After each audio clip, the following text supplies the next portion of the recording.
Hello, friends, and welcome to Nerd News, where we have all the news that's fit to nerd. I'm Special Correspondent Ryan LaPlante, and I'm here with Special Correspondent Tom McGee. Pleasure to be here, Ryan. It's a pleasure to have you here, and we are ready to dive into this week's weekly roundup of news. Tom, we got a big old pile of random things. This is pure chaos. What do you want to talk about the most? The answer, Ryan, is 2 syllables, and it will surprise no one that those syllables are Matt and Locke.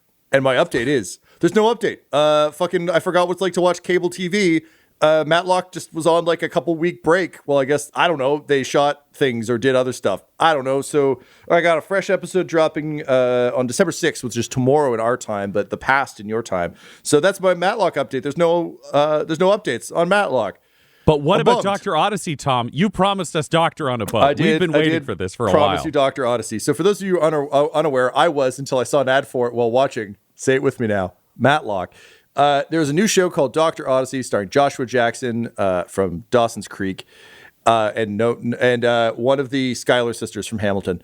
And it is about a cruise ship called the Odyssey that is a pleasure liner, and they need doctors on it so that everyone can be as excessive as they want and party. And it's the doctor's jobs to like keep everyone alive. Don Johnson is the captain. He's all like, this is a fantasy boat, and it's your job to keep everyone safe so they can eat all the shrimp they want and stuff, in as many words. Don Johnson loves shrimp. Loves shrimp. It is a Ryan Murphy show. So Ryan Murphy is Nip Tuck, but also Glee, but also American Horror Story, but also that Menendez Brothers one that everyone's mad about. So Ryan Murphy's like kind of all over the place. I only really knew him from Glee and Come On Juice over on the trial of O.J. Simpson. But it turns out he is secretly behind a ton of, he's like, everyone talks about Tyler Sheridan, but like, no, he's got like all the 911 shows. He's got a bunch of shit. So anyway, this is his show, which I knew because there was a dance off to Desposito halfway through to win the affection of a character. There's just a straight up, here's our Desposito dance off. Anyway, it's very, very fluffy. It is, it's just doctors. It's like ER meets a cruise ship, kind of, but a little lighter in tone. Not quite as Scrubs. The funnier moments of Grey's Anatomy, that kind of like, we're doctors, but everything's a little bit silly. I will say it's a lot better than I thought it was going to be, although they take some weird turns. Last week was Singles Week, and Don Johnson fucked Shania Twain in it. It was real strange. But yeah, if you're looking for some doctors on a boat kind of situation, if you need literal escapism, where the doctors kind of do the Doctor House thing where they have to figure out what weird ailment is there, it's here for you, man. Joshua Jackson's super charming. The show is super horny, but also in that goofy Ryan Murphy way where it's like, cool, man, I guess. Here's Desposito. So yeah, I've watched 2 episodes. Next episode is Plastic Surgery Week, where everyone on the cruise ship is recovering from plastic surgery. So far I've seen the pilot, which was just whatever week, and Singles Week. So I'll continue to report. I don't think I'm going to watch very much. Do the same people stay on the boat the whole time? No. Different. This is the beauty of it, Ryan. Every episode is a different themed week on the boat. And what's neat is they tell you what the next week is going to be in the current week. So they're like, oh man, my heart sure got broken. They're like, well, next week is Singles Week. So I just watched Singles Week. It involved a massive STI outbreak. Very funny stuff. And then also Cosmetic Surgery Week might be the most unhinged idea I've ever heard presented about work. This sounds like a show about cruises written by an entire writer's room who've only heard of cruises. Correct. That's what's so good about it. In the first episode, a guy breaks his dick during sex, and they're like, "We can't do surgery," and he's like, "This has happened to me. We need to do this." Like it is a show that is just the most it can be at all times, Again, Desposito. I really cannot stress enough that in the year of our Lord 20 and 24, the decision was shirts off, dance off to try and win a lady's heart to Desposito. Just misfiring at all counts. Delightful. So yeah, it's bonkers and recommend. Incidentally, while watching it, I got served an ad for Ryan Murphy's 911 Lone Star, which involved a killer bee outbreak. So like Ryan, all I'm saying is network TV is really taking the big swings right now, and I think it's worth paying attention to. That's very exciting. Have you watched any more of High Potential? I did. Yeah. The most recent episode was a hostage scenario at the police station, which was good. It was fun. It hit all the normal beats. My last week prediction remains true, which is the characters are all super charming and interesting.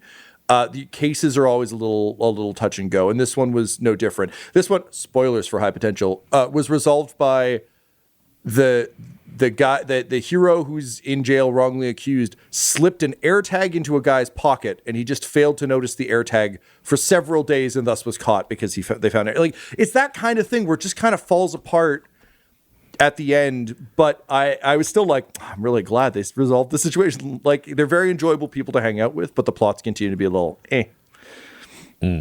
Yeah. Yep, I can understand that. Well, there you go. Those are the things I'm most excited about to talk about, Ryan. How about you? What's number one for you on our list of nerd news for this week? Okay, there's a lot of things that I could cover that are more news, but I'm going to dive into something a little bit more personal. They have released a trailer for Disney's live-action Snow White, starring Rachel Zegler from West Side Story is her biggest credit that got dropped, and Gal Gadot, who is starring as the evil queen. Tom, I have feelings about this trailer. Have you seen it? I took Baby Miles to his very first movie. We went and saw Moana 2, Electric Boogaloo in the cinema, and that was one of the trailers. So yes, I have seen it. Yeah. Okay, I will admit I'm a grumpy old man biases right up front. I have not seen any. You're revealing your favorite dwarf. You're grumpy. Oh, yeah, my favorite dwarf, hard pass.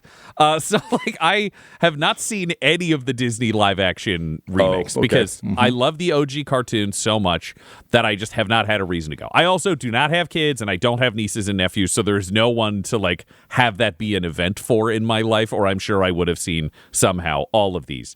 I'm jealous. This movie is so confusing to me tonally and just in Disney, I love you. Please advertise on this show. I promise I will watch this movie and talk about all the things I like, whatever they are. But this trailer was the Sonic of trailers for me. It's the dwarves are CGI, which I don't understand when everyone else is a real person.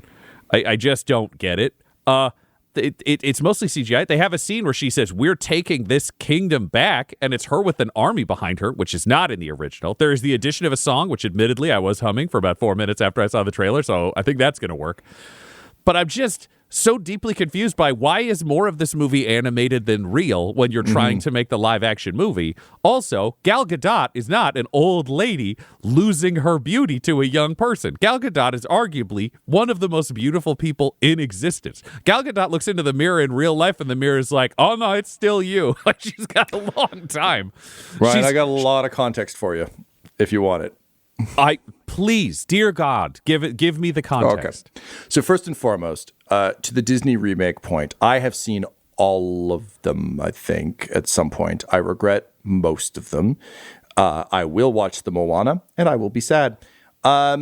So something they've taken to doing with all of these is, as we know, traditionally in Disney films, a lot of the main characters lack agency. A lot of the princesses are kind of at the behest of someone else to come in and save them.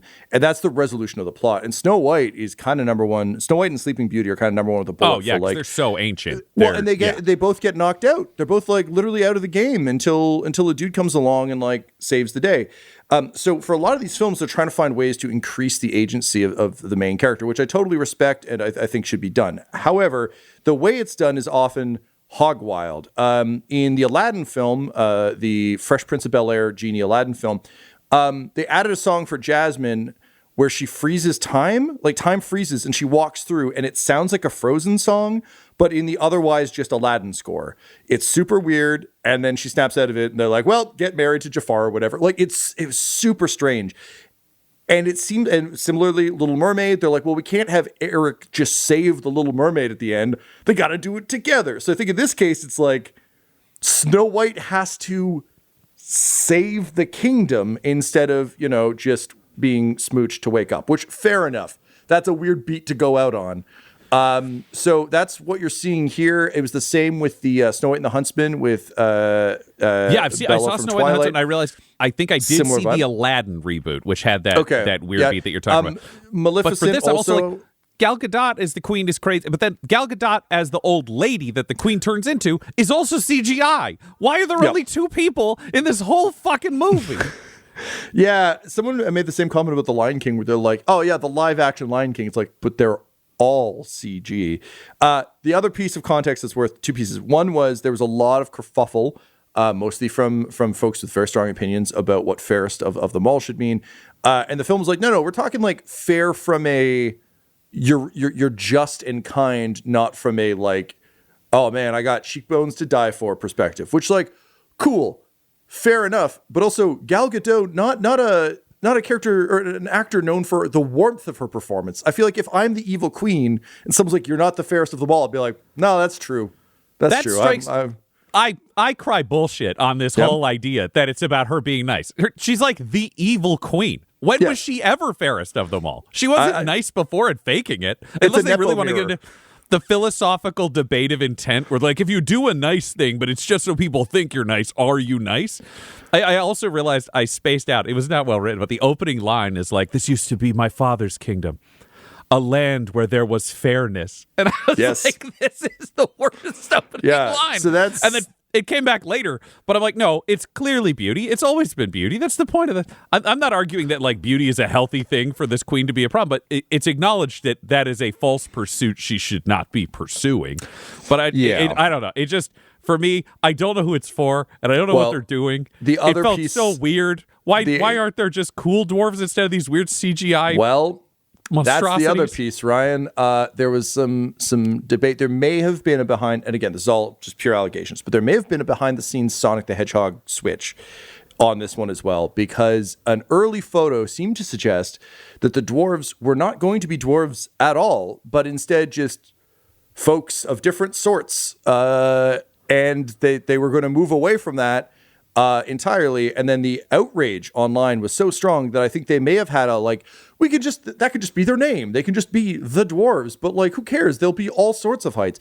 A, the dwarf acting community was like, are you fucking kidding me with this shit? That's insane. B, everyone was like, so it's just Snow White and some random dudes. So I think my Rachel theory, Ziegler and an 8 diversified random panel, guys all gonna form an army to yell at Gal Gadot because she's the second nicest lady in this kingdom.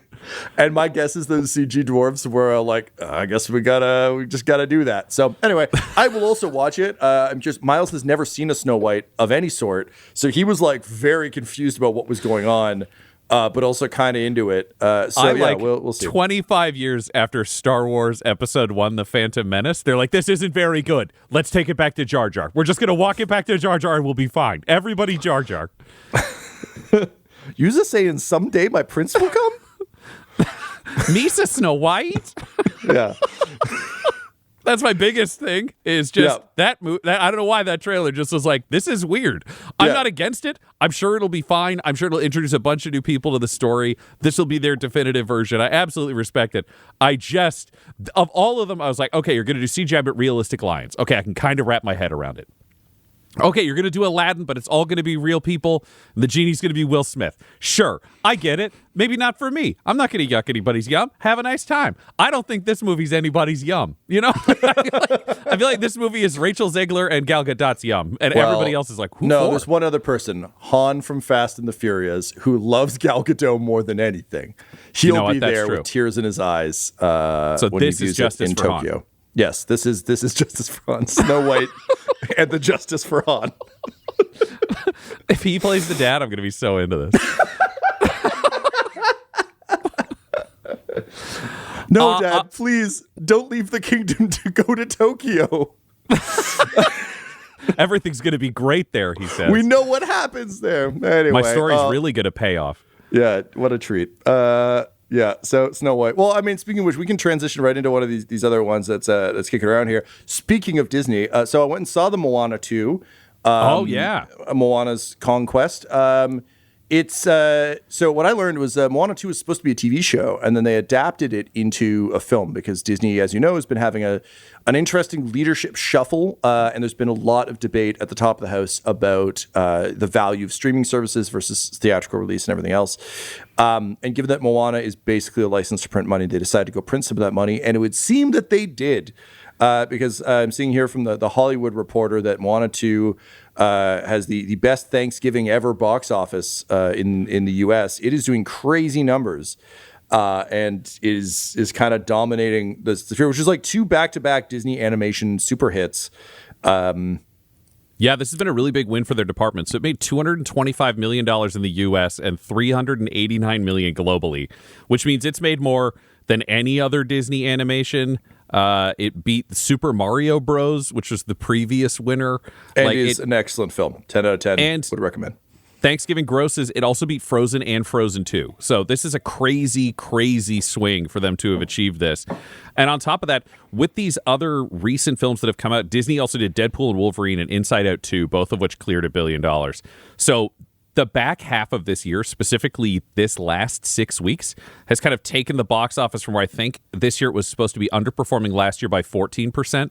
And if you include these last couple of $1 billion wins, it's just boom, right up to about 6% below last year. So this has been a tremendous win for like Disney and Hollywood in general, but also I'm very excited because I love movie theaters. This is a big win for movie theaters because to be able to move this many tickets means they're seeing some big moves there. So it absolutely blew up. An interesting side context I can give this is there has not been a lot for parents to take kids to in theaters in the past while.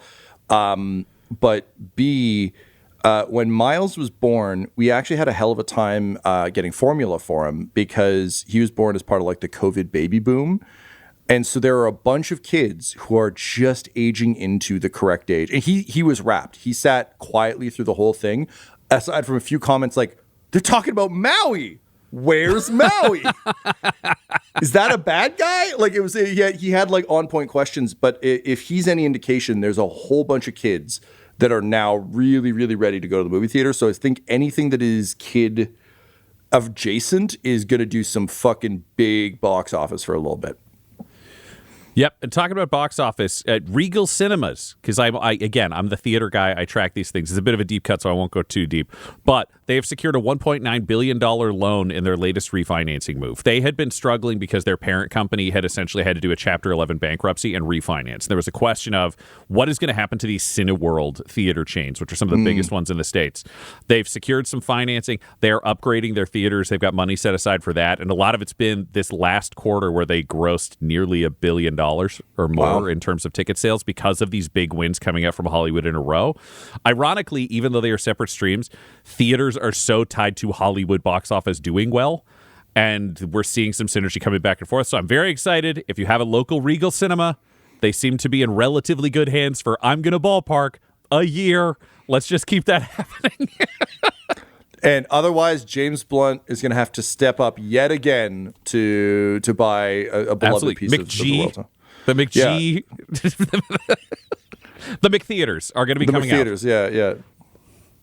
Well, that's great news. I love hearing a theater chain is kicking it. Also, weird but necessary shout out to Taylor Swift for secretly saving cinema by getting people into a theater at a point when no one else wanted to go. Because there's really nothing like it, and I'm very glad to hear it's. Yep, Taylor Swift is who Christopher Nolan wanted to be. Yeah, except she figures out her sound levels. That's the difference. Tom, I'm seeing something here about some possible television news. If we're just running through this, there is news coming from the Harry Potter series on HBO. Oh, yeah. So casting. So the series, first of all, should be noted, as with all things, Harry Potter got a problematic lady associated with it. So we won't be dwelling too much on uplifting this particular franchise. I think Emma Watson is great. I don't know what you're talking about. There's a lot of casting news coming out. For those of you who don't know, HBO is producing what looks to be about a 7-season TV show, or at least that's the theory. And the goal is to kind of take each year or each book of Harry Potter and turn it into its own TV season. That said, the writer has admitted that he hasn't read the books and won't in advance of this. So, who knows? Who knows how it'll go? Anyway, and anything's possible. But, of course, with the film franchise being that beloved and that well-known, the questions of who's going to play what are starting to come out, and we're starting to hear more and more leaks. The first major one a couple of weeks ago was that Mark Rylance was being considered for Dumbledore, who is an incredible actor and also young enough to. They're also looking at who can be Dumbledore for 7 seasons, which is a very significant amount of time. So that was the first one. There have been 2 recent ones, though. They did just announce it's being bumped back to 2027, so we may not. This trickle of news may come to a bit of a grinding halt for a bit, but The big one was in an interview that Variety posted with Ralph Fiennes. Cillian Murphy is being suggested as the forerunner to play Voldemort in the series, which is an interesting pull. I talked to Megan a bit about it, and she was like, I don't know. I'm just used to him being such a kind of soft and gentle character. And I was like, but Peaky Blinders. Peaky fucking Blinders. Also, I wouldn't mind tonally a quiet, scary Voldemort after Ralph Fiennes gave a hell of a performance, but it was like he didn't have a nose or a mustache, but like if he did, he would have been twirling it like, I'm Voldemort! You know, Ralph Fiennes was in a children's panto at Christmas. Oh, yeah, and just going all Captain in. Hooking it. Whereas, Cillian Murphy walking around just doing those like a bit of his Dr. Crane acting, a bit of his like early days and 28 Days Later. Like he can do some pretty scary, menacing shit. And I think it'd be fun. I think it's a fun choice. I think he'd be really cool. I'm going to say I doubt they can get him. I don't know if you could get that man to sign on for 7 years of a television series with his general level of success and artistic limits. But at the same time, if you can, I'm in. I'll watch his scenes in a supercut where no money goes to Emma Watson. Well, the interesting piece there, though, Ryan, of course, is like Voldemort isn't in it a lot. I'll be tuning in season 4. Well, I mean, like, yeah, exactly. Like, it might be like, hey, man, you're riding your Oppenheimer swell right now. 3 years from now, do you want to be super busy for 4 years? But the other actor that has been rumored just yesterday, a couple days ago, is up for Snape. And forgive me if I mispronounce this gentleman's name, but he's a British actor named Papa Isidiou. He's from I May Destroy You, and he's been in a bunch of other stuff. Him. But he was in Murder on the Orient Express. He was in Gangs of London, The Lazarus Project. He was in Black Mirror's Demon 79.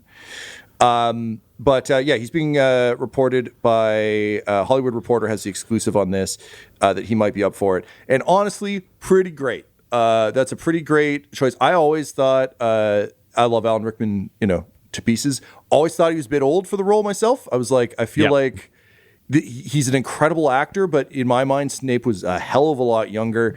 I felt the same way about Gary Oldman as Sirius Black. Again, hell of an actor, super cool, 100%. Too old. Yeah. It was like, weirdly, it was appropriate for kids where it's like anyone over 30 is immediately somewhere between 40 and 50.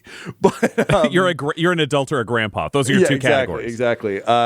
But Isidiou looks like he's got a great resume. I, again, love that they mentioned they wanted a more diverse cast. I think the idea of having a much more diverse cast is great. My only fear and my hope here is that he's not the only black actor they bring in. I feel like if you give me like Snape is black, but also McGonagall is black, or like there's a lot of folks have talked about the stage production. Hermione was black. Yep. Definitely more BIPOC representation, but I would hate for the one, or honestly, Sirius Black is also in the scenario where it's like, please don't make the only othered outsider character a person of color. Like, give me a black McGonagall too, or someone else who's on the staff, but it would be really, really awkward to watch like only Snape is black and all the teachers are like, Snape, whatever, go over there. So that's my fingies crossed for more diverse casting. But again, there's so many great actors, and I love that they're not only going after huge names, because that I think is going to make a hell of a lot of difference. That's smart. They did that with the first series, though. People are on board if it's true to the character.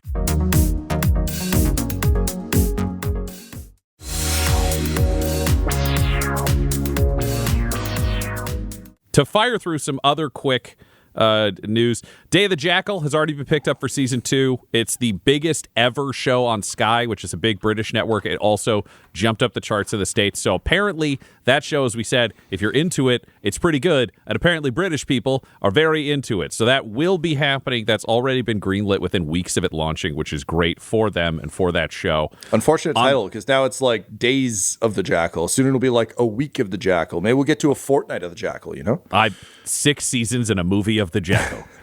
The other things that I've spotted, just on the legal front, Netflix is subpoenaing Discord to chase down a leaker who is dropping behind the scenes and unreleased footage of Arcane and Squid Game, which has popped up And Nintendo has also filed legal documents to target the Switch Pirates subreddit that has more than 200,000 members. So to anybody out there who is looking at the possibility of doing something that might be a little bit shady on a publicly traded company's server, you will get ID'd. You are not anonymous on these services. They can subpoena Discord, and Discord will give up your information. They can subpoena Reddit, and Reddit will give up your information. So just note, I'm not going to say maybe you use a VPN and maybe you don't sign up to be a member of any of these boards. You just kind of lurk. I'm just going to say there are legal things that are being carried out through Reddit and Discord right now to try to catch people who are engaging with media in a way that the corporate owner does not intend. Don't do that. Don't do that. It can get bad. Back to you, Tom. What do you got? Well, a big weird one this week in video game news is Ubisoft has shut down X Defiant. So this is I had forgot X Defiant was a thing until they reminded me. But X Defiant was launched as basically Ubisoft's answer to Call of Duty. So it included factions from Splinter Cell, so Echelon. You could be like Watch Dogs type characters. It was free to play, and it was yet another of kind of a long list of games that are someone identifies a big dog in the space and says, "I want one of those," and then spends a whole bunch of time and money to make one of those. And it launched, and everyone was like, "This is fine." But it's only just fine. And there have been a few game developers. One of the folks who worked on Outlaws, which I think we talked about recently, was like, it's not enough to just release a game that's solid anymore. And particularly if you're fighting for a piece of that always online, always playing pie, it's very difficult, to the point that someone was recently I saw was calling for Steam and PlayStation and Xbox to list the concurrent online player count of multiplayer games before you purchase. Because, of course, the real kiss of death for any of these online games is if there's no one to play with, they just kind of go away.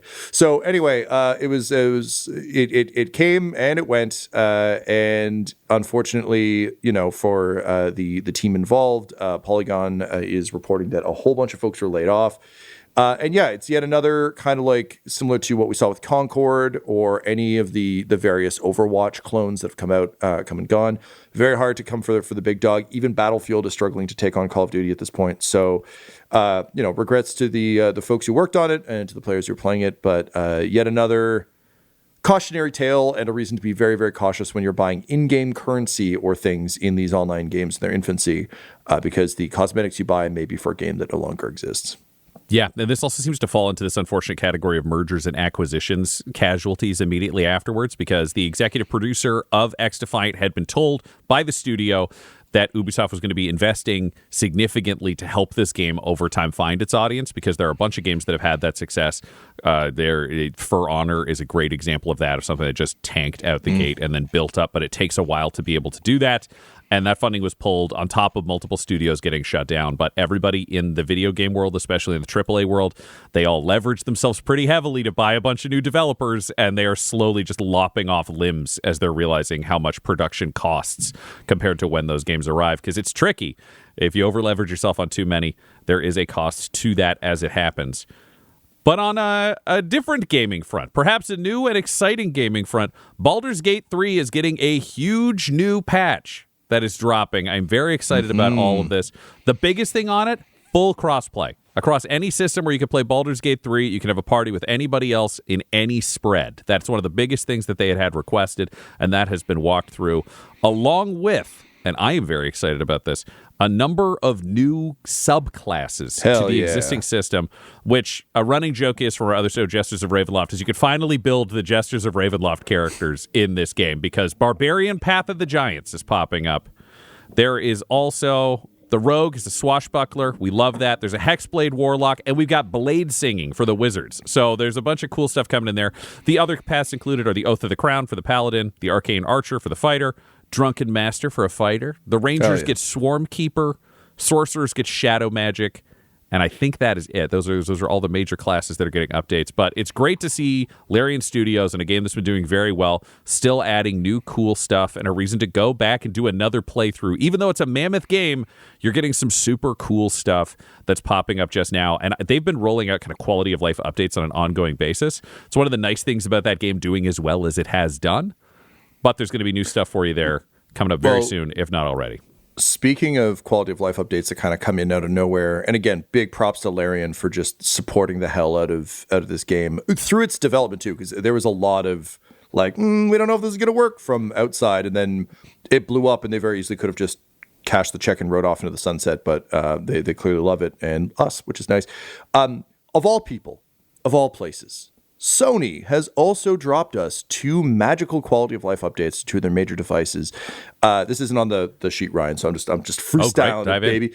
But the PlayStation Portal, which is basically, if you've ever seen a PlayStation looking Switch, it's just a screen with a PlayStation. It's like a PlayStation controller cut in half, and there's a screen in between. It's often referred to as the dad station, but basically it has no guts. It is just a streaming platform for your PS5. They out of nowhere released an update that allows you to stream anything from their streaming library onto this handheld over the internet. So previously you had to be able to connect to your PS5. The latency was a bit of an issue. If you were on the road, you were kind of out of luck. Now, all of a sudden, all the games available in the PS Plus catalog that can be streamed directly to the handheld. So this thing has gone from a very expensive niche product to an incredibly powerful handheld. And then about a week later, out of fucking nowhere with no fanfare, they have added hand tracking to PSVR 2. So as a VR nerd myself and a lover of VR, hand tracking has been a bit of a white whale. The Oculus, that's right, I said Oculus, headsets have had variations of it that either are very, very good. There's a dart game I play on my Oculus that's like super fun. You're literally like throwing the darts, but also in games you can pick stuff up or like air guitar, that sort of shit. And there had been no, from what I had seen in media at least, absolutely no indication this was coming. And all of a sudden it's been added to PSVR 2, which is great because the fear with all big Sony peripherals is that they might just stop supporting them. They might just run out of juice. And the fact that they've added official PC support for the PSVR 2 and that they've added hand tracking suggests a deep investment in it and is great for players. So if you have either of those devices, congratulations, the holidays came early. And if you don't, but you're looking for something that fills that need, they might be things for you. Incredible. On ongoing updates of cool things that have gotten even cooler, there is a new Darktide update that has dropped. You know my love of 40K. But Darktide is finally available on PlayStation. So there is a new spin on that. So crossplay continues. And there is a new end game mode called Havoc. So there is a new unlockable leveling system. If you've already got to level 30, there is an unforgiving commissar from the Imperial Guard who will give you a Maelstrom mission. Once that's complete, you'll have access to a new progression system, 40 levels of Havoc assignment rules. It just makes the game harder and cooler. So your Havoc missions will add negative modifiers and mutations. So the Poxwalkers can all have a cranial parasite that pushes them into a frenzy. They can have like pus-hardened skin, so you have to use melee. They're immune to raged damage. Or there's a Nurgle plague that liquefies enemies and infects surrounding enemies. You will get a weekly cache of loot based off your weekly rank, so you can keep trying to do better than you did the week before. It's just a great way to allow people to come back into Darktide, and opening up PlayStation will let a whole new flood of people come in at the other end. So it's called Grim Protocols. It is just dropped with Havoc mode. So something fun there, something cool, something a little gnarly.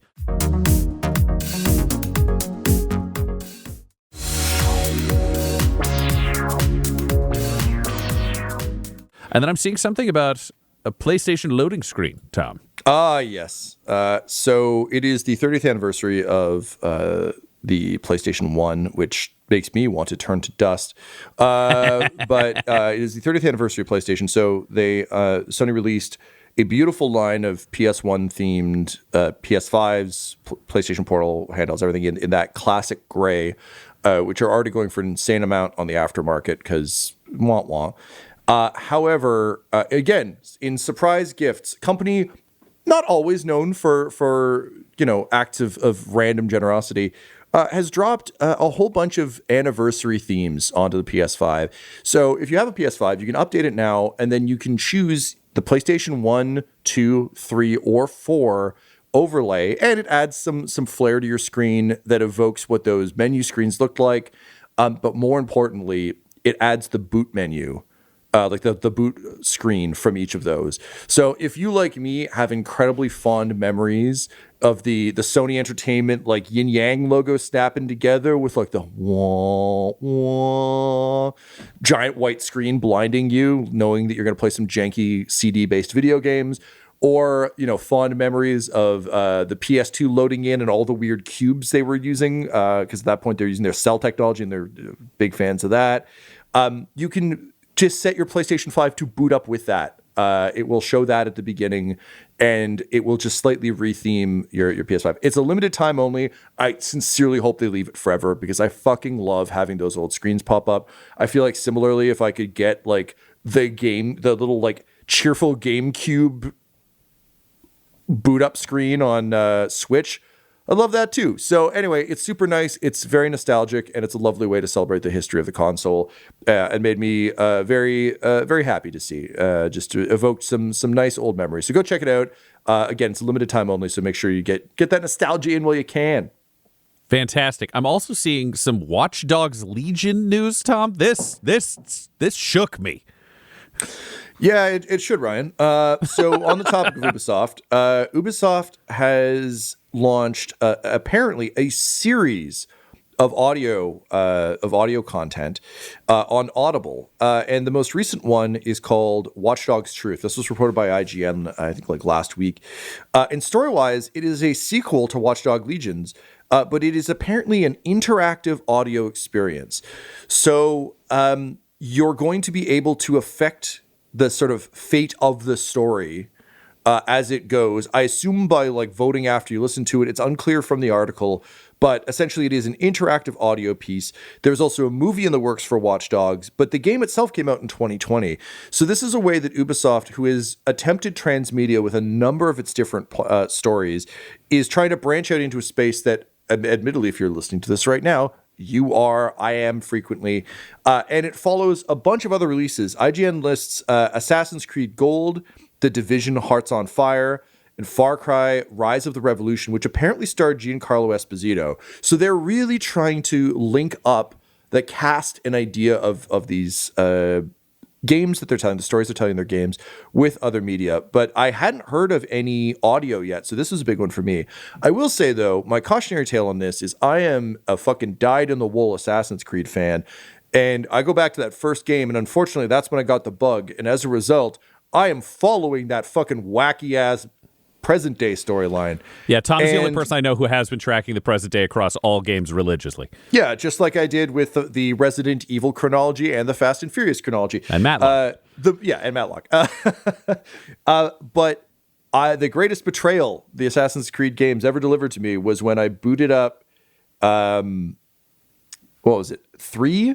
And there was a puzzle DLC that had a major plot point in it, which was a bummer. But then I was playing Origins, and I was in their modern day thing, and they're like, oh, yeah, this major event that happened. I was like, what are you talking about? It's like, oh, well, there was a book, and then there was a comic book. Oh, and also the movie with Michael Fassbender. And I was like, okay, no, too much tuna. I draw the line at that movie specifically, but also on like you had to read 3 books in order to understand the intro to plot of the game. I got over it, but it is a cautionary tale that there, even for a super invested nerd like me, there is sometimes a limit to our time and our attention. So in this case, I haven't heard of any other Watch Dogs games in development, so this might be a nice way to move the story forward and a nice way to introduce new audiences to it, maybe retroactively get them into the games. If you're a fan of the series, go check it out. It's got an amazing cast. The guy who played the governor in The Walking Dead is in it. David Morrissey. There's some folks from Haunting of Bly Manor, some Doctor Who folks. It's going to be a good time. But exciting and weird. Always fun to see video games in another medium, but sometimes they don't make the transition, and we'll have to see with this one. You played Watch Dogs, though, Ryan. Are you going to listen to this? I may have to check it out. I played Watch Dogs, so the problem with me is if you give me an interesting side quest mechanic, eventually I'm just going to be recruiting people and sending them to rob banks and stuff, and then I forget about the game, and then I run out of time. So I'm going to circle back to Watch Dogs Legion and maybe see if I can do the story. Because so far, I shot a lot of guns. and I recruited a lot of people who weren't very good. That's been my primary mission. Okay. I will take us from Watch Dogs into some quick tabletop updates. First on my list, there is a new TTRPG called Minecraft Roll for Adventure that is coming out. It's from a Marvel Multiverse writer. It's Matt Forbeck, who's a New York Times bestselling author, and he's the lead designer of Marvel Multiverse RPG. He partnered with his son Marty to put out a TTRPG set in the world of Minecraft. It's called Minecraft, Roll for Adventure, the Temple of the Charged Creeper. So it's got its own inbuilt adventure. It comes with 4 dice. There are 2d6 on the cover, but no actual rules. We haven't had any previews of those come out, but apparently that's pretty common when you're getting a big IP-based tabletop release. This one's being published by Penguin Random House, but it's available for pre-order now, so that's cool. On the opposite of a cool thing to a bit of a bummer note, but hey, I'm excited for this union. 98% of the workers at Acrylics Vallejo, the Vallejo paint line that anybody may be using for their miniatures, 98% of their workers are currently on strike. Tom has some in frame. They are demanding better wages and safety conditions. Essentially, the company was bought out recently. It had been a family-run business, has been bought out, and it's led to this strike. So it's an indefinite strike. We will see how long this goes. We will see if this affects paint release and production, but it could pretty quickly. At the same time, you hate to hear that somebody corporate has come in and bought a family-owned business. Now the workers are not being treated well. So we're cheering for you out there. Yep. Keep fighting the good fight. We'll buy paints when you're back. Hell yeah. And last but not least, in an absurdly strange, it is what it is, the Critical Role cast have released a full-length holiday album. They've got some beautiful singing voices. It doesn't surprise me, but it's unexpected. Now, Ryan, is this as the characters? Some of them are as the characters, and some of them are as the cast. It's called Winter's Crest, and it's all designed to be holiday songs for the holiday they have in their game. So the entire thing is there. Some of them... Yes, for a holiday album, it's a label that they put out named after Sam Riegel's Bard from the first season. Winter's Crest brings the in-universe holiday to life. It's Telderai celebration of lights, feasts, and community. The tracks on the album include some titles that are familiar. Silent Mind, performed by Laura Bailey as Imogen. Oh Mighty Nine by Liam O'Brien as Caleb Wittagast, and Deck the Bear, sung by the entire cast of Vox Machina, along with other tracks like Naughty and Nice, It's Critmas, and 12 Days of Grogmas. So that's available now. You can pick that up wherever you want. Oh, it's on vinyl, too. Wow. Heck yeah. That's where all the money is these days. The kids love vinyl. I'm aware. All the money that has gone out of my wallet and into vinyl has... Well, that is an incredible piece of news, and I'll listen to it. We should listen to that, Ryan, before our next episode. We can do a musical reaction. Maybe we can we'll figure out what song to sing it to. And our final bit of news on today's episode is an incredibly strange but incredibly fun one. Speaking of branded merchandise, or should I say, Brandon merchandise. If you are the proud owner of a Mistborn Radiant mug, don't put something hot in it. According to a variety of sources, but specifically someone on Reddit threw this up, which is where it caught my attention. Dragonsteel, who makes the merchandise for Brandon Sanderson's Empire for the I believe that is Brandon Sanderson's own company, because he also started his own publishing and merch wing. Yeah, it's like the Cosmere merch company. Have discovered that the Radiant mugs that they sold, unfortunately, are not dishwasher or microwave safe, and as they say in their urgent release, may be otherwise unfit and possibly unsafe for use in heating liquids, consuming liquids, and or washing by dishwasher or hand. So they are refunding everyone. They're doing right by everyone. But man, just following up at our wicked.com Wicked merch, which is now they're being sued for including that. Also, actually, quick update. Did we talk about the redaction last time, Ryan? I forget. No, we did not. So dive in. Okay. So first of all, if you have that mug, throw it out, get your refund. Also, I'm sorry to everyone who was excited about them and the people who made them. It really sucks when you discover that it's too late. It's out in the world. So appropriate to Mistborn that if you drink from the mug, you'll have a small amount of metals in your stomach that will make you sick if you don't remove them. I just want to say. Yeah, it's deeply appropriate. The Radiants, there are those rumors that they were bad folks, and these mugs would suggest so. I'm just making my way through that series. It's great. But in Wicked update news, I found a Wicked doll at a Toys R Us. I managed to find Nessa Rose, the Wicked Witch of the East. Spoilers, I guess, for people who have not seen The Wizard of Oz, but also Wicked. So this is Elphaba's sister, still in stock. All my jokes about Fiero. I was deeply hoping to find one, but I found one. I ran to it, dropped to my knees, flipped the package around, and found that it had been redacted like a CIA document. They'd taken a black Sharpie and had crossed out the wicked.com. And as a longtime collector of toys and toy historian, this is actually a long-standing tradition. Ryan, are you aware of the Star Wars connection here? I do not know this. Okay. So the employees had just had to like cross it off, which makes a lot of sense. Wicked is huge, and that's going to be very valuable merch. This isn't the first time this has happened. Back when Return of the Jedi was coming out, at this point, Star Wars was a huge merchandising engine, and they were excited to get the toys into stores. However, George Lucas was insistent that no one see the Ewoks until the movie. They had to be revealed in the movie itself. But the merch, which at that point still had like unfoldable like catalogs and maps and shit, had all the merch in it. So they had to painstakingly go through with a Sharpie and black out each and every Ewok or Ewok related thing.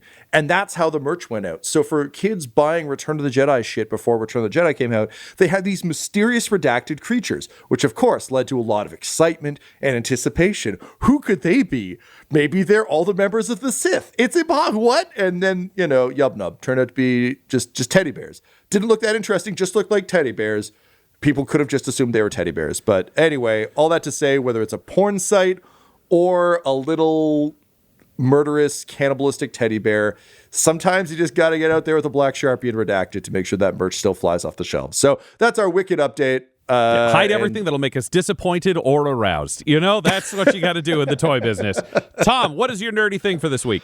My nerdy thing for this week, this is an extraordinarily nerdy thing, but I love customizing action figures. And for Christmas, for baby Miles, I'm making, there's a beautiful children's book called Night Owl, about an owl who becomes a knight. It's illustrated by the gentleman who does the Christopher Denoise, I think his name is, does the Redwall covers.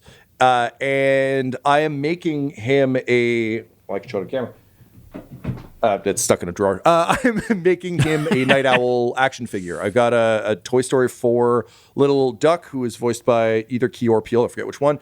And I spent the morning with a Dremel just like sawing pieces off and sanding. I've never gotten this technically complex with action figure customization, but I'm really excited to be doing it.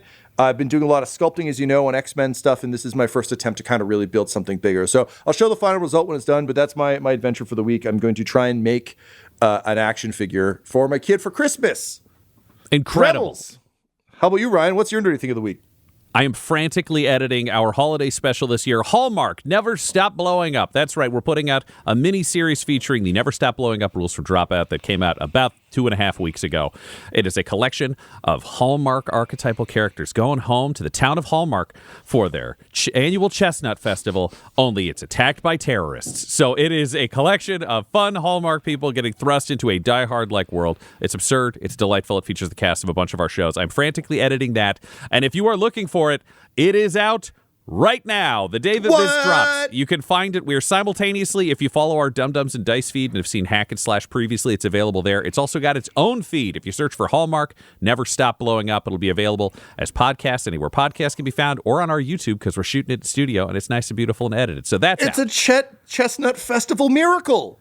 Exactly. Winter's Crest, Chestnut Fest. We all have things that aren't real.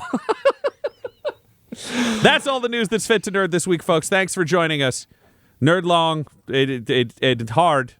Tom? And prosper. Nailed it.